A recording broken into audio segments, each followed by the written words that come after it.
Shalom jemaat yang dikasihi Tuhan, senang sekali saya Pendeta Rubin Adi Abraham bisa menjumpai Anda di dalam ibadah ini. Hari ini saya akan menyampaikan firman dengan judul Meneladani Watak Kristus.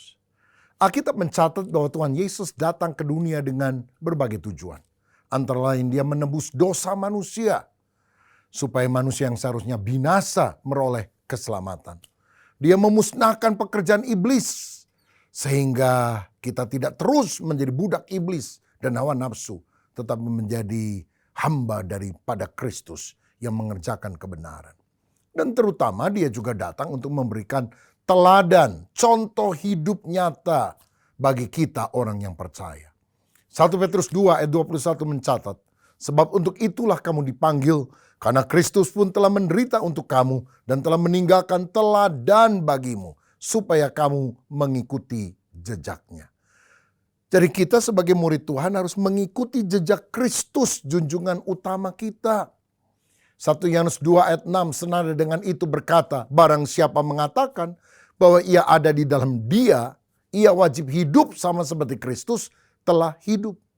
Kristen itu artinya pengikut Kristus. Maka hidup kita harus makin mirip seperti Kristus. Dengan demikian kita menjadi orang Kristen yang sejati. Nah saudara-saudara, makanya kita perlu mengenal watak Kristus, karakter Kristus, pribadi Kristus. Dan kalau kita makin mengenal sifat-sifat Kristus, kita tidak bisa membanggakan diri di hadapan orang lain. Karena standar kita bukan orang lain. Oh, saya lebih baik dari orang lain. Oh, orang lain itu rampok, saya cuma copet aja. Oh saudara sekalian, rampok sama copet sama dosanya. Tidak ada dosa besar, dosa kecil. Semua akan dihukum oleh Tuhan. Yesaya, sebelum dia berjumpa dengan Tuhan, mungkin dia merasa dirinya lebih rohani daripada yang lain. Tapi ketika dia melihat kemuliaan Tuhan dinyatakan, para serafim menyanyi, suci, suci, sucilah Allah, pencipta serba sekalian alam. Dan kemuliaan Allah dia lihat di bait suci. Maka Yesaya berkata apa? Celaka aku binasa. Sebab aku ini seorang yang najis bibir. Dan aku tinggal di tengah-tengah bangsa yang najis bibir. Namun mataku telah melihat sang raja, yakni Tuhan semesta alam. Ketika menyadari betapa dia adalah pribadi yang mulia, kita akan menyadari bahwa kita adalah orang yang berdosa. Atau seperti Petrus, ketika Yesus masuk ke perahunya, dan kemudian dia berkata, tebarkan jalamu. Dan dia menangkap ikan yang sangat banyak pada sepanjang malam. Nelayan yang berpengalaman ini gak dapat apa-apa. Langsung tersungkurlah Simon Petrus di depan kaki Yesus dan berkata, Tuhan pergilah daripadaku, karena aku ini seorang berdosa. Saudara-saudara, ini tidak berarti bahwa Petrus itu mengusir Yesus. Tapi dia merasa risih, tidak pantas. Satu perahu dengan pribadi yang luar biasa agung ini. Saudara, kalau kita mengenali wataknya mulia, kita sadar betapa kotornya diri kita. Dan kita akan datang pada pertobatan sejati. Saya ingat cerita ada 3 orang kulit hitam, orang negro, yang selalu bertengkar di Afrika. Karena merasa bahwa dirinya orang hitam yang paling putih. Yang satu bilang, saya paling putih karena saya tiap hari pakai bedak putih. Yang kedua, saya lebih putih karena saya jarang keluar rumah. Yang ketiga, saya paling putih karena tiap hari saya mandi air susu sapi, katanya. Sampai satu kali 3 orang kulit hitam ini ada di pinggir pantai Afrika. Dan hari itu dia melihat ada satu kapal besar datang dan turunlah semua penumpangnya. Orang kulit putih dari Eropa yang mendarat di Afrika. Dan ketika 3 orang kulit itu melihat orang-orang Eropa yang putih-putih itu, berteriaklah mereka dan berkata, oh betapa hitamnya aku. Saudara, kalau sebelum mereka melihat orang dari Eropa, mereka pikir mereka paling putih. Ternyata mereka sadar mereka hitam dibandingkan dengan orang Eropa itu. Begitu juga dengan diri kita. Betapa pentingnya kita mengenal watak Kristus sehingga hidup kita diubah oleh kuasa pengenalan akan Kristus. Nah, Alkitab pertama menunjukkan tentang kekudusan Kristus. Inilah karakter yang kita harus teladani dari dia. Dalam Lukas 1 ayat 35 malaikat berkata bahwa Yesus yang akan dilahirkan itu disebut anak kudus, anak Allah. Dia tidak pernah berbuat dosa. Ibrani 4 ayat 15 mencatat sebab imam besar yang kita punya bukanlah imam besar yang tidak dapat turut merasakan kelemahan-kelemahan kita. Sebaliknya sama dengan kita. Ia telah dicobai, hanya tidak berbuat dosa. Dalam Yohanes 8 ayat 46 dia menantang orang banyak. Siapakah di antara kamu yang membuktikan bahwa aku berbuat dosa? Apabila aku mengatakan kebenaran, mengapakah kamu tidak percaya kepadaku? Dan semua mulut terdiam karena tidak ada satupun yang bisa membuktikan bahwa Yesus pernah berdosa. Yesus selalu melakukan hal yang menyenangkan hati Bapa. Dia hidup di dalam kekudusan. Yesus pernah dicobai misalnya oleh iblis di padang gurun untuk mengubah batu menjadi roti, untuk terjun dari bait Allah, nanti malaikat akan menatang untuk menyembah iblis, maka seluruh harta dunia akan diberikan kepadanya. Tapi berkali-kali dia mengusir setan dan menggunakan firman Allah. Ada tertulis, ada tertulis, ada tertulis. Godaan bisa datang, tapi Yesus berkemenangan karena dia pribadi yang kudus. Firman Tuhan dalam 1 Petrus 1 ayat 16 berkata, kuduslah kamu sebab akulah Allah yang kudus. Kekudusan Kristus itulah yang harus kita tiru. Saudara, kalau Allah kita kudus, kita anak-anaknya harus hidup kudus. Karena anak kan mesti seperti bapak. Bapak kalong, anak kampret. Bapak nyolong, anak nyopet. Kalau bapak kita hidup dalam kesucian, kita juga harus bertumbuh dalam kesucian. Kesucian dalam bidang apa? Dalam pikiran. Kadang-kadang ada pikiran cabul, pikiran jahat, pikiran sia-sia. Kita harus tolak dalam nama Yesus. Lalu kita memikirkan semua yang benar, semua yang kudus, semua yang mulia. Kemudian kekudusan dalam perkataan. Jangan sampai ada perkataan kotor, kasar, maki-maki orang. Pakai bahasa kebun binatang keluar dari mulut kita. Tapi biar perkataan kita jadi berkat. Kekudusan dalam perbuatan. Jangan kita menjadi orang yang berbuat sesuatu yang najis, tidak jujur. Ada berbagai godaan, pria idaman lain, wanita idaman lain. Ada godaan keuangan, godaan untuk korupsi. Tuhan melihat kita. Maka sama seperti Kristus yang hidup kudus.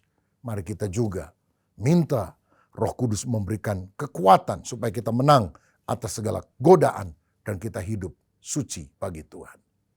Yang kedua, watak atau karakter Kristus yang kita harus teladani adalah kasihnya, kasih Kristus.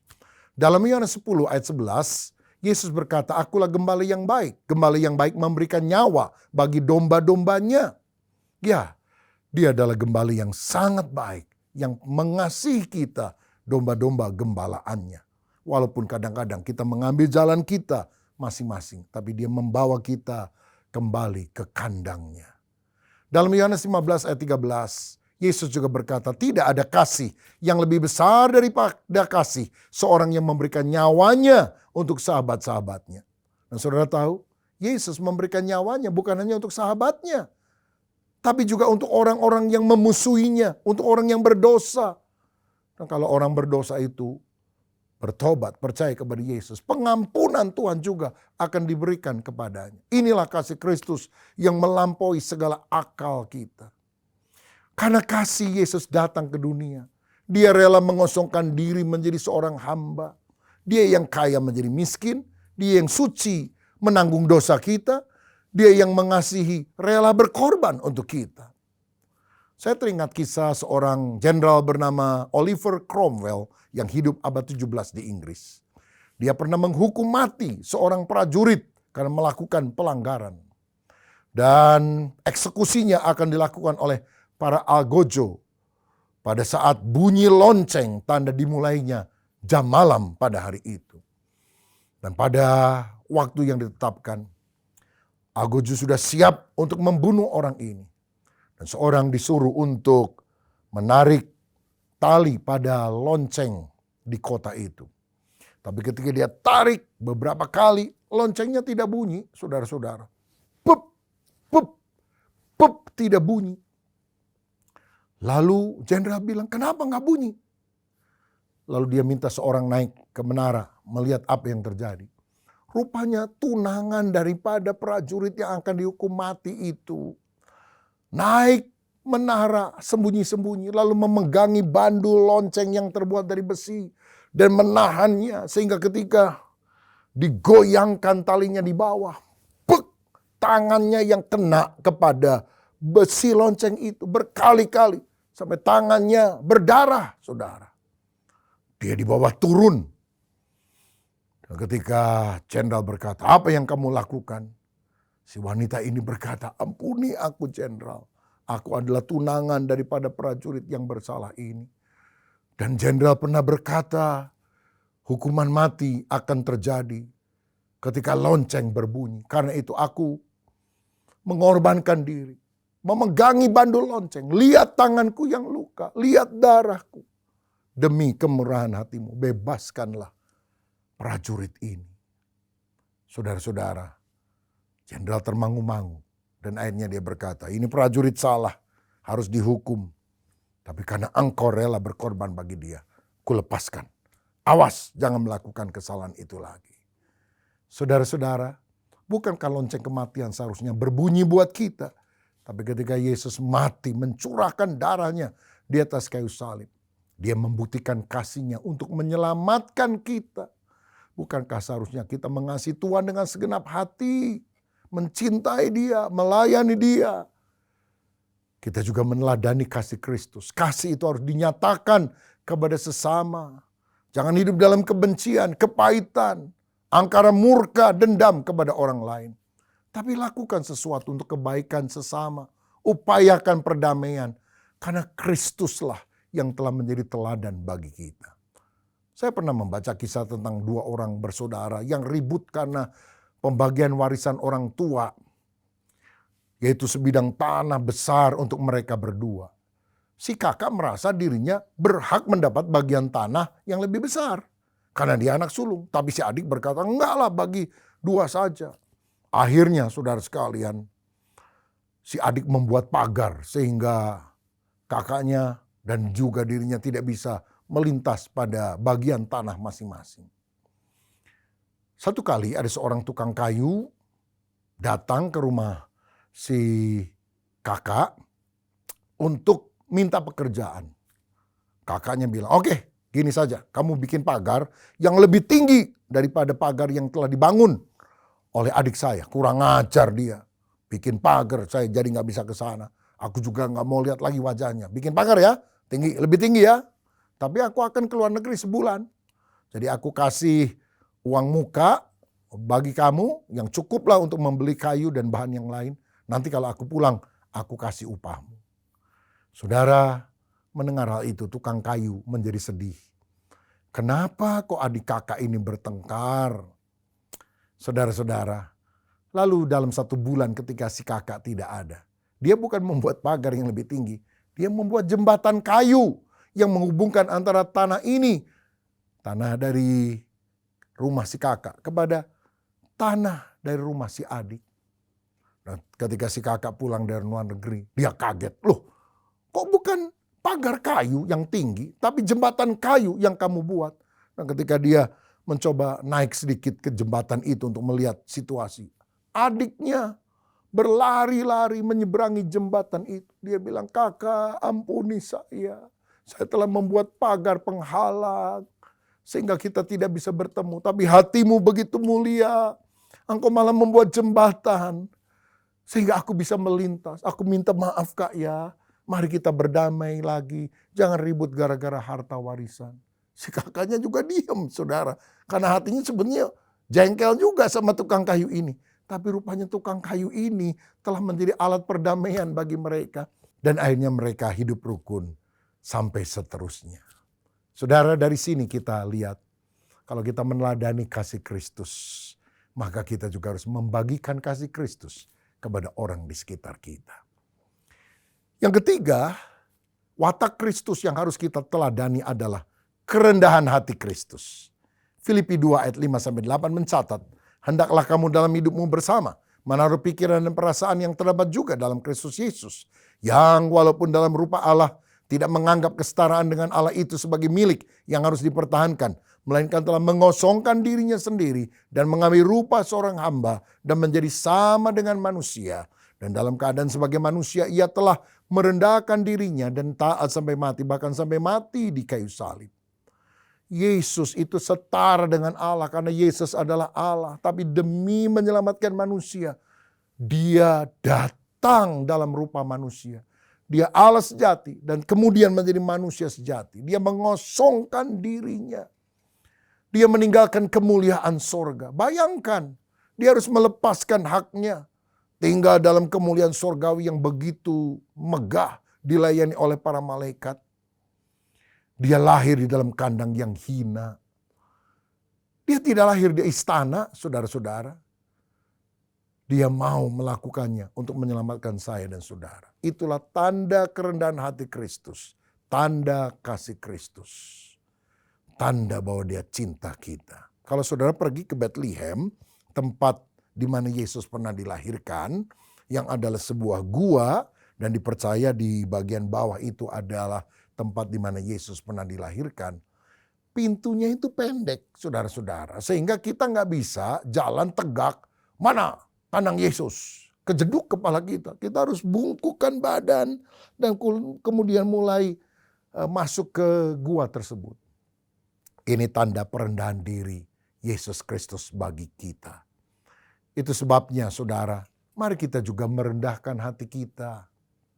Jangan kita menjadi orang yang sombong. Alkitab berkata, Allah menentang orang yang congkak, tetapi mengasihani orang yang rendah hati. Yakobus 4 ayat 6. Yesus rela mencuci kaki murid-muridnya. Orang yang sombong akan dipermalukan, tapi orang yang rendah hati akan ditinggikan oleh Tuhan. Saya pernah dengar cerita, ada seorang yang diangkat jadi kolonel. Dia masuk ke ruangan kantor yang baru. Bangga banget saudara. Belum duduk lama di mejanya, tiba-tiba ada pintu diketuk. Lalu ada orang masuk. Permisi Pak, kolonel ini ingin menunjukkan kegagahannya. Dan dia bilang, tunggu sebentar. Dia angkat telepon, gimana Jenderal? Oh, saya harus bertemu dengan Jenderal dan juga dengan Pak Menteri. Baik, saya akan datang nanti siang. Langsung dia tutup telepon. Dia bilang, ya kamu ada perlu apa? Saya tadi dipanggil oleh Jenderal untuk ketemu dengan Menteri. Ayo cepat katakan apa maumu. Orang ini berkata, maaf Pak, saya rakyat biasa. Saya cuma petugas telepon Pak. Karena saya kemarin ini dapat aduan, katanya telepon di kantor ini semuanya mati. Saya mau cek dulu Pak. Saya juga bingung kenapa Bapak bisa telepon. Boleh saya coba Pak? Kolonel itu kaget saudara. Karena rupanya dia pura-pura telepon padahal nggak ada nada sambungnya. Malu saudara. Kenapa? Orang sombong akan direndahkan. Betapa kita harus merendahkan hati kita di hadapan Tuhan. Jangan seperti Lucifer. Ingin jadi seperti Allah. Dicampakkan. Jadi iblis musuh Allah yang utama. Mari kita punya hati yang rendah. Karena semua adalah anugerah Tuhan. Hanya Tuhan yang layak menerima segala-galanya. Nah, orang yang rendah hati itu adalah orang yang tidak pernah membanggakan kerendahan hatinya kepada orang lain. Kalau saudara pikir, saya rendah hati. Malah sombong itu. Saya teringat di satu gereja pada hari Natal dibagikan lencana kepada jemaat yang ada. Jadi ada yang dapat lencana karena dia adalah jemaat yang paling tua umurnya. Lalu ada orang lain dapat lencana karena dia dianggap paling rajin kebaktian, nggak pernah bolos. Satu orang terakhir dapat lencana karena dianggap orang paling rendah hati. Inilah jemaat yang paling rendah hati dan kami memberikan lencana kerendahan hati kepadanya. Waduh, orang itu senang sekali, bangga sekali. Dia maju ke depan, dia pakai lencana itu. Dan ternyata sejak hari itu dia nggak pernah copot itu lencana kalau pergi ke gereja, saudara-saudara. Dan kalau orang tanya, itu lencana apa Om?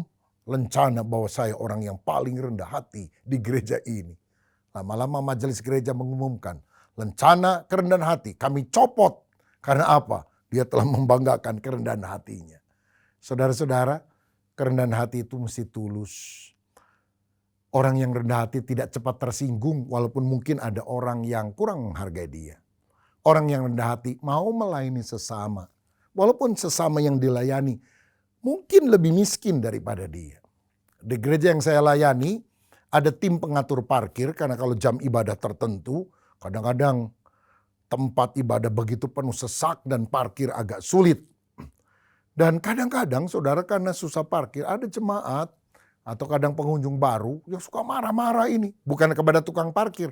Tukang parkir ada, tapi ada pelayan Tuhan, pengurus yang membantu para tukang parkir ini.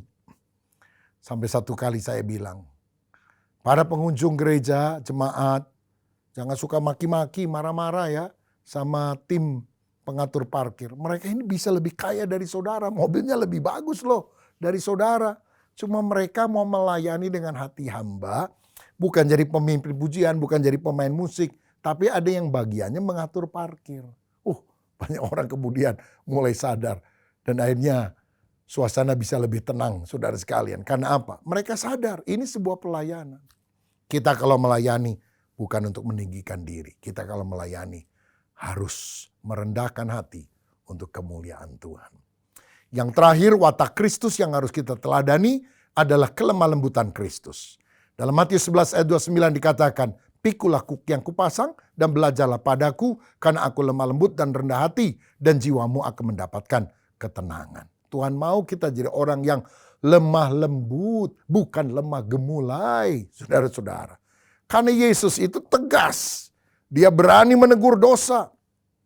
Dia pernah marah melihat bait Allah itu dicemarkan. Dia membalikkan meja penukar uang dan mengusir para pedagang merpati yang ada di sana. Dan berkata, "Rumahku adalah rumah doa, tapi kamu menjadikannya sebagai sarang penyamun." Jadi kita melihat Yesus itu tegas. Berani menentang dosa.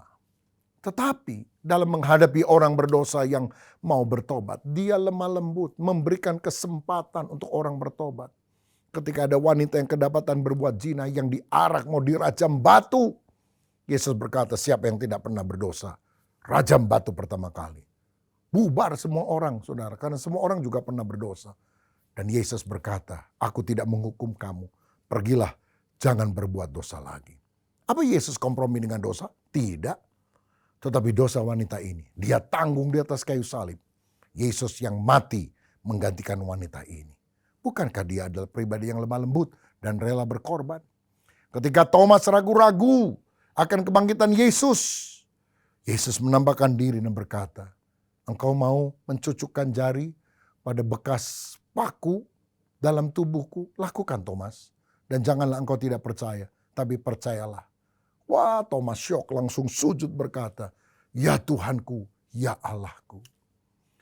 Petrus menyangkal dia 3 kali. Dan sebetulnya Yesus bisa maki-maki dan mengusir dia. Mencoret dari daftar murid Yesus. Tapi 3 kali Yesus bertanya, "Simon anak Yunus, apakah engkau mengasihi aku?"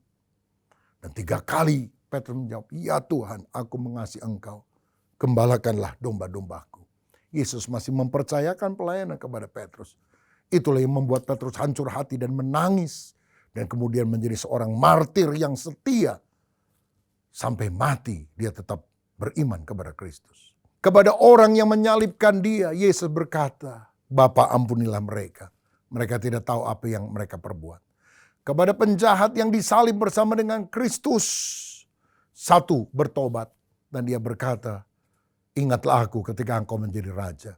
Yesus dengan lembut berkata, "Hari ini engkau bersama dengan aku di Firdaus." Bahkan di kayu salib waktu dia menderita, dia masih ingat ibunya. Dan dia berkata kepada Yohanes, "Tolong titip, peliharakan ibuku." Oh, ini orang yang penuh dengan belas kasihan, lemah lembut, penuh cinta kepada sesama. Biar kita juga menjadi orang yang lembut hati seperti Yesus. Dalam Matius 12 ayat 19 dan 20 dikatakan, "Ia tidak akan berbantah dan tidak akan berteriak, dan orang tidak akan mendengar suaranya di jalan-jalan. Bulu yang patah terkulai tidak akan diputuskannya, dan sumbu yang pudar nyalanya tidak akan dipadamkannya, sampai ia menjadikan hukum itu menang." Saudara-saudara, saya ingat sebuah cerita. Ada seorang suami yang kasar, suka melakukan kekerasan dalam rumah tangga, maki istrinya, maki anak-anaknya. Saudara, satu kali ketika dia mabuk-mabukan dengan teman-temannya, lalu dia pulang ke rumah naik mobil. Dia mengalami kecelakaan, masuk ke jurang, hampir mati, saudara. Dia harus dirawat di rumah sakit sekian lama. Tapi istrinya setia menemani dia di rumah sakit, menjaga, menghiburkan, menguatkan hatinya supaya dia tabah. Waktu akhirnya sudah lebih baik, menjaga sekian lama di rumah. Lalu di rumah dia juga dikunjungi oleh pendeta yang mendoakan, oleh orang-orang gereja yang penuh dengan kasih, perhatian. Itu yang membuat dia bertobat, dia malu hati. Dan dia bilang, ampuni saya istriku, aku kasar. Aku sering kali maki kamu, pukul kamu. Tapi kamu begitu setia, kamu begitu baik ketika aku sakit. Itulah awal pertobatannya. Sejak itu dia berubah. Jadi orang yang bisa mengendalikan diri. Berkata lembut kepada istrinya. Anak-anaknya juga akhirnya dekat kepada dia. Nah setelah dia sembuh, dia melayani Tuhan. Dia menjadi seorang yang setia. Dia menjadi orang yang jadi teladan. Jadi keluarga Kristen yang saleh. Kenapa?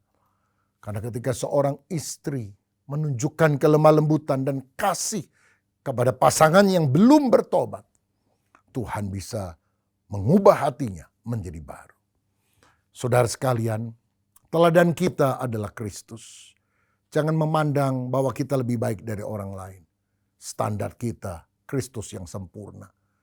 Dan ketika kita melihat karakter Kristus yang luar biasa, kita harus tersungkur dan berkata, aku belum seperti Yesus, tapi aku mau seperti Yesus. Berikan aku kasih-Mu, kerendahan hati-Mu, kekudusan-Mu, kelemah lembutan-Mu.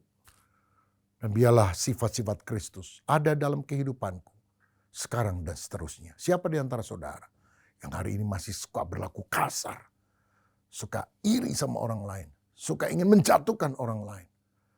Seringkali kita pikiran kotor, ngomong sembarangan, tidak peduli kepada orang lain.